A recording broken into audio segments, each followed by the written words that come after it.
leads me to my first piece of advice. Do not take no for an answer. Not when you're applying for a job, not when you already have a job. People will tell you, no, I'm not hiring. No, I will not do an interview with you.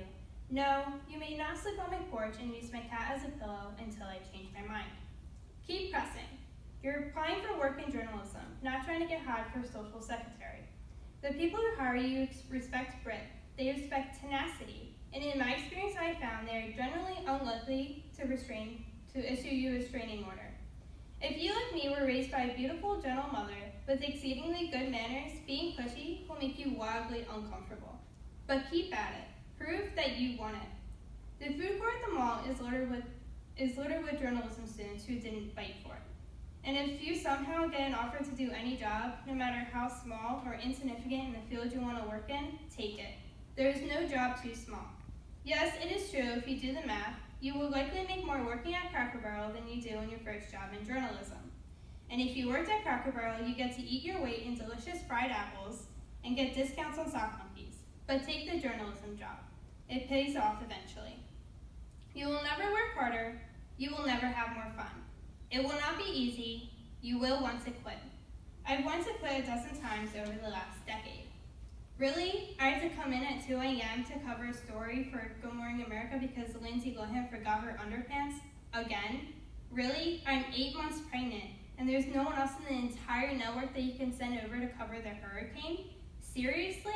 After I spent 5 hours driving in the pouring rain covering the hurricane, you're gonna complain about my hair? Really? For every one of those crappy days, you'll have 10 great ones. Really? I'm going to the White House today? Really?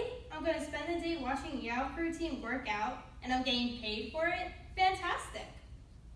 And while those great days make you feel great, on top of the world almost, you may even think, hey, I've made it, and relax a little and get comfortable.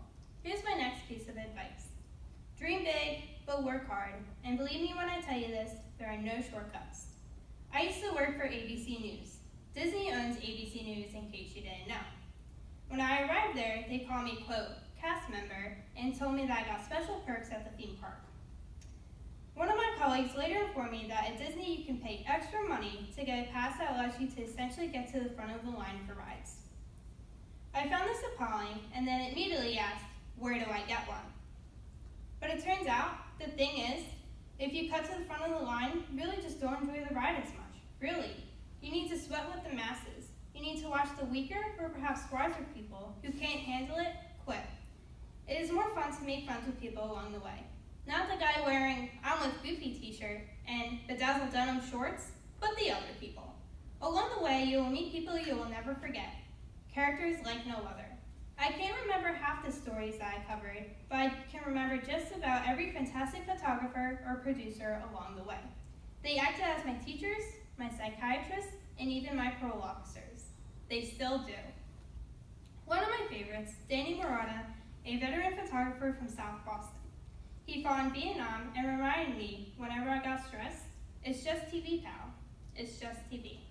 Thank you, and have a good night.